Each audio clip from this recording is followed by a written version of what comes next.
Good morning. नमस्कार दोस्तों, आप सभी का स्वागत है आपके अपने YouTube channel sharp IQ academy में। आज है 20 अगस्त। तो चलिए हम करंट अफेयर का पहला क्वेश्चन देखते हैं। भारतीय रेलवे ने यात्रियों की बढ़ती मांग को पूरा करने के लिए हाल ही में अगस्त 2026 में किस नई ट्रेन सेवा को पेश किया है? तो ये किया गया है अमृत भारत एक्सप्रेस। अमृत भारत एक्सप्रेस को शुरू किया गया है, तो इसके बारे में देख लीजिए।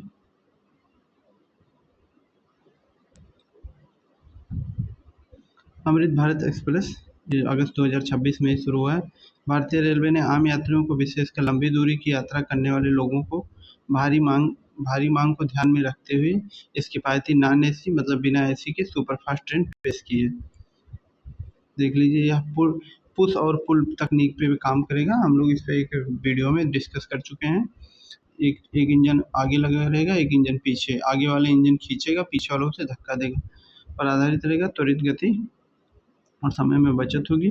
उद्देश्य जो है प्रवासी मजदूरों को, आम जनता को सुरक्षित परिवहन प्रदान करना। जो अधिकतम गति है वो 130 किलोमीटर पर आवर है और लगभग 1000 किलोमीटर अगर आपको जाना है तो 500 रुपये लगेंगे। ऐसा कुछ इसका रेट रखा गया है, तो काफ़ी मतलब कम सस्ता भी है और हाँ, मिडिल क्लास के लिए सही है। चलिए नेक्स्ट क्वेश्चन देखते हैं। किस टेक कंपनी ने अगस्त 2026 में सभी कॉलेज छात्रों के लिए 1 वर्ष में मुफ्त AI सब्सक्रिप्शन योजना शुरू करने की घोषणा की है? तो ये किया है गूगल ने। गूगल ने ये ऐलान किया है कि वो मुफ्त AI शिक्षा देगा। देख लीजिए। कॉलेज छात्रों को तकनीकी कौशल, रिसर्च और कोडिंग क्षमता को बढ़ाने के लिए गूगल ने अपनी प्रीमियम AI सब्सक्रिप्शन योजना मुफ्त देने की घोषणा की है। यह छात्रों के भविष्य के रोजगार को तैयार करेगा। मतलब ओवरऑल मान लीजिए कि मुफ्त सब्सक्रिप्शन मिल जाएगा। जैसे हम लोग और चीज़ें पहले सब्सक्रिप्शन दे के लेते हैं, ऐसा कुछ नहीं है। गूगल ही लगभग साल भर के लिए ये फ्री रहेगा। गूगल के बारे में देख लीजिए। गूगल के CEO जो हैं वो सुंदर पिचाई हैं के नेतृत्व में AI ये शिक्षा ये दी जाएगी। जेमिनी देख लीजिए, गूगल का सबसे उन्नत AI मॉडल है और विजन भारत का डिजिटल सशक्तिकरण लक्ष्यों के अनुरूप है। इसका जो विजन है डिजिटल जो है आज डिजिटलीकरण करना, उसके हिसाब से ये शिक्षा दिया जाएगा। भारत सरकार के पर्यटन मंत्रालय द्वारा अगस्त 2026 में दूसरा ब्रिक्स पर्यटन कार्य समूह TWA सम्मेलन कहाँ आयोजित होगा? तो ये ब्रिक्स वाला कहाँ होगा? ये जयपुर राजस्थान में होगा। इम्पोर्टेंट क्वेश्चन है, इस बार ये देख लीजिएगा, क्वेश्चन बन सकता है।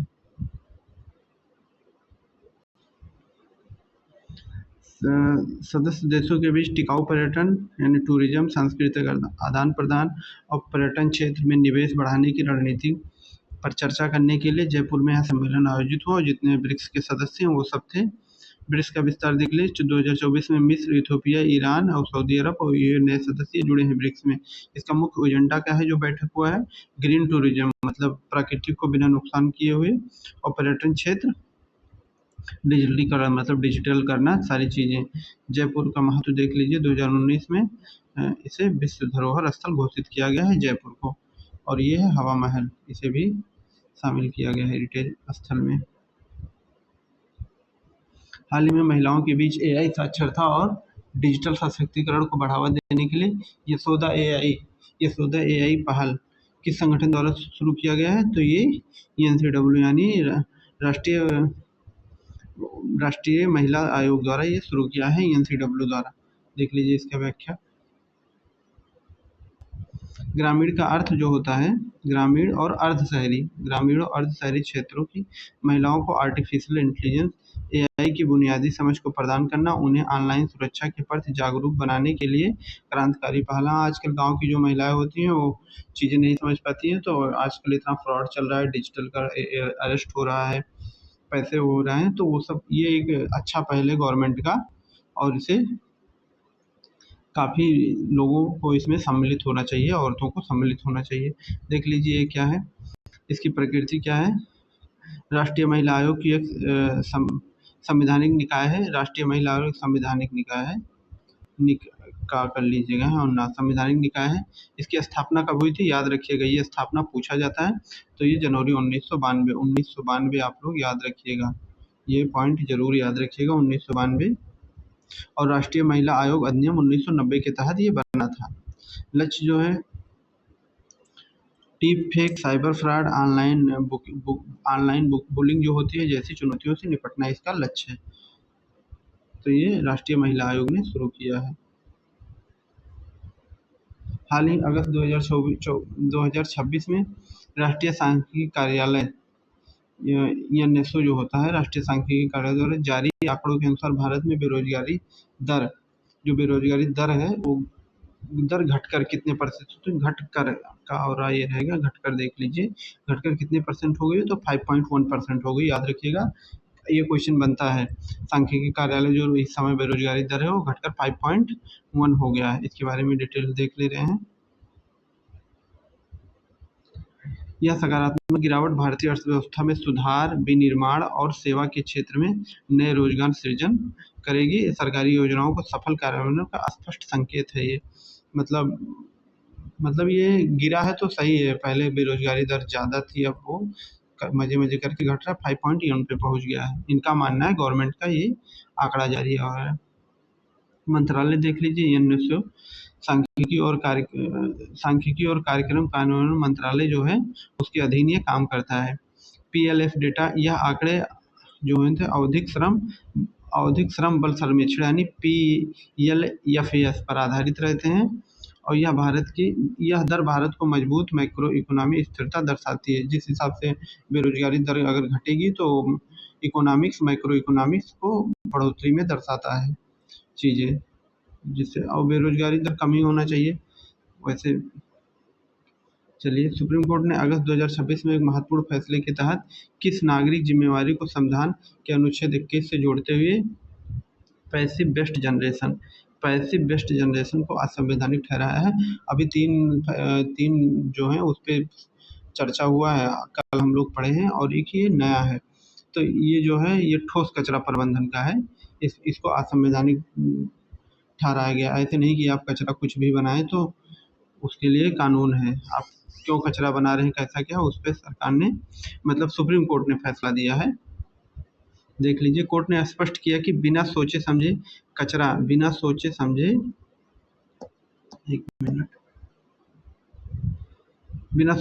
कचरा पैदा करना और उसका निपटारा न करना नागरिकों के मौलिक अधिकारों का सीधा उल्लंघन है और यह पूरी तरह असंवैधानिक है। कोई मतलब ऐसी कंपनी या कुछ कचरा उत्पन्न कर रही है और उसका निपटारा ना करना, ये आम जो नागरिक हैं उनके मौलिक जो अधिकार हैं उनका उल्लंघन हो रहा है।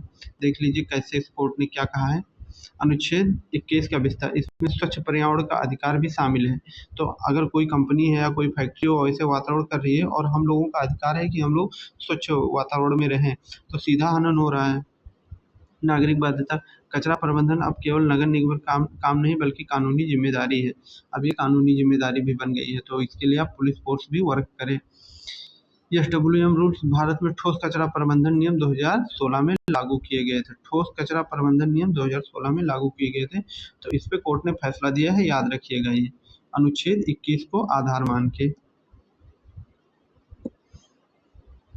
19-20 अगस्त 2026 को ब्रिक्स युवा परिषद बैठक का आयोजन भारत की अध्यक्षता में कहाँ किया गया? भारत की अध्यक्षता में हुआ है ब्रिक्स युवा परिषद बैठक, याद रखिएगा ये पॉइंट, ब्रिक्स युवा बैठक, जहाँ प्रतिनिधियों ने स्टैच्यू ऑफ यूनिटी का दौरा किया। जहाँ जितने भी प्रतिनिधि थे जो शामिल हुए थे इस उसमें, कहाँ का दौरा किया है, तो वो गांधीनगर गुजरात में ये लोग गए हैं और वहाँ स्टैच्यू ऑफ यूनिटी को देखे हैं।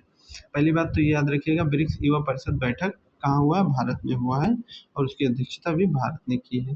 देख लीजिए, गांधीनगर गुजरात, ये सरदार वल्लभ भाई पटेल की स्टैच्यू ऑफ यूनिटी की विश्व की सबसे ऊंची प्रतिमा है, 182 मीटर की है, 182 मीटर, याद रखिएगा। ब्रिक्स देशों के युवाओं के बीच नेतृत्व कौशल, नवाचार और स्टार्टअप इकोसिस्टम को बढ़ावा देने के लिए यह आयोजन किया गया।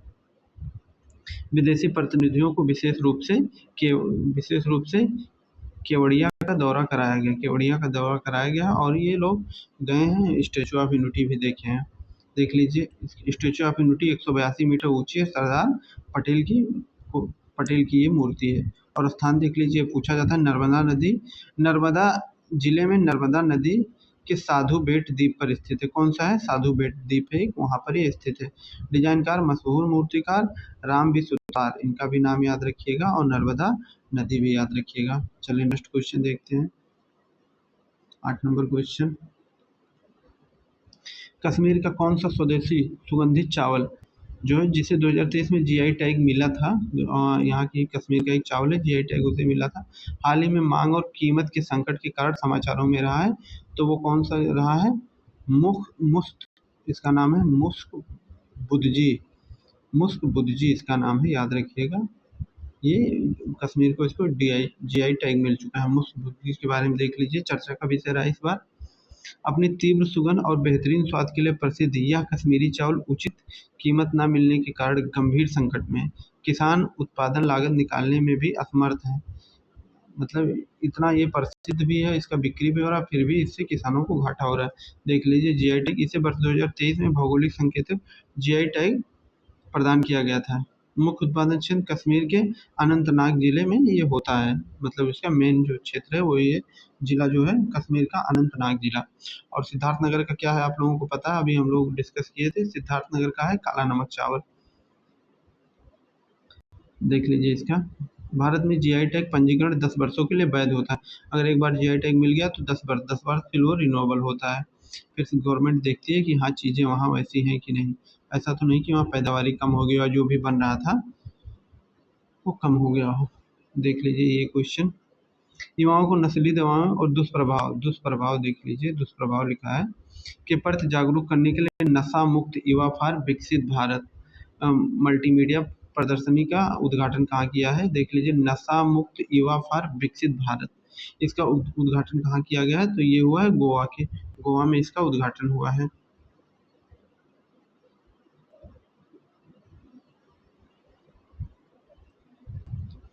देख लीजिए व्याख्या, केंद्रीय संचार ब्यूरो यानी सीबीसी द्वारा आयोजित इस प्रदर्शनी का लक्ष्य युवाओं को नशे की लत से शारीरिक और मानसिक नुकसान से बचाकर उन्हें राष्ट्र निर्माण में लगाना है।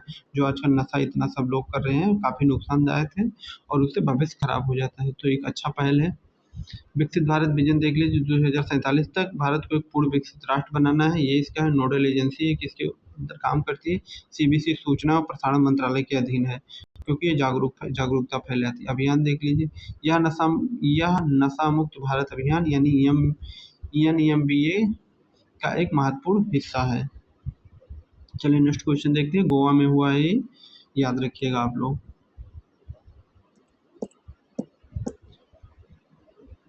राष्ट्रीय महिला आयोग द्वारा अगस्त 2026 में डिजिटल साक्षरता वाली यशोदा AI, नाम याद रखिएगा, यशोदा AI पहल की शुरू विशेष रूप से भारत के किस शहर में हुई है? तो इसकी जो पहल हुई यशोदा AI की शुरुआत कहाँ से हुई है? AI है यशोदा AI पहल, उसकी शुरुआत भारत के किस शहर से हुई है सबसे पहले? तो ये हुई है जालंधर पंजाब से, नाम याद रखिएगा, जालंधर पंजाब में शुरू हुआ है। जालंधर में पायलट प्रोजेक्ट के रूप में चुना गया, जालंधर को पायलट प्रोजेक्ट के रूप में चुना गया ताकि परखा जा सके कि ग्रामीण महिलाएं AI टूल्स को किस गति से अपनाती हैं। सफलता के बाद इसे पूरे देश में लागू किया जाएगा। एग्जाम भी उसे देख लीजिए, उत्तर भारत की महिलाओं को तकनीकी भागीदारी के गैप को भरना है। जो महिलाएं हैं और तकनीकी है, टेक्निकल है, उसकी जो गैप बन जा रहा है कि मतलब इसमें पार्टनरशिप नहीं हो पा रही, समझ नहीं पा रही हैं, तो उसी का अभियान है ताकि सब इक्वल हो जाए। प्रशिक्षण देख लीजिए क्या रहेगा, बैंकिंग, ऑनलाइन सुरक्षा और ई-गवर्नेंस सेवाओं के लिए AI का उपयोग करें ये लोग महिलाएं। महत्व देख लीजिए, डिजिटल साक्षरता वर्तमान में सशक्तिकरण का सबसे बड़ा हथियार है, डिजिटल होना जरूरी है, इसलिए उसी के तर्ज पर ये ग्रामीण महिला AI टूल्स के तहत ये चीज़ें हो रही हैं और ये जालंधर पंजाब से शुरू किया गया। तो चलिए आज हम लोग इम्पोर्टेंट 10 क्वेश्चन देखे हैं, बाकी ऐसे पर डे आप लोग 10-15 मिनट निकाल के करंट अफेयर देख लीजिए, चैनल को सब्सक्राइब कर लीजिए। बाकी जो यूपी गवर्नमेंट यूपी SSC के एग्ज़ाम हो रहे हैं वो, और IB जो यूपी ग्रामीण बैंक का है, यूपी ग्रामीण बैंक की जो वैकेंसी आई थी उसमें मैथ और रीजनिंग का जो पोर्शन है वो मैं करवा रहा था, बीच में बंद हो गया था, तो वो आज से शुरू हो जाएगा। ये क्लास लगभग 2 बजे आप लोगों को मिल जाएगी मैथ की। तो चलिए बाकी बाद में मिलते हैं, बाय एंड टेक केयर।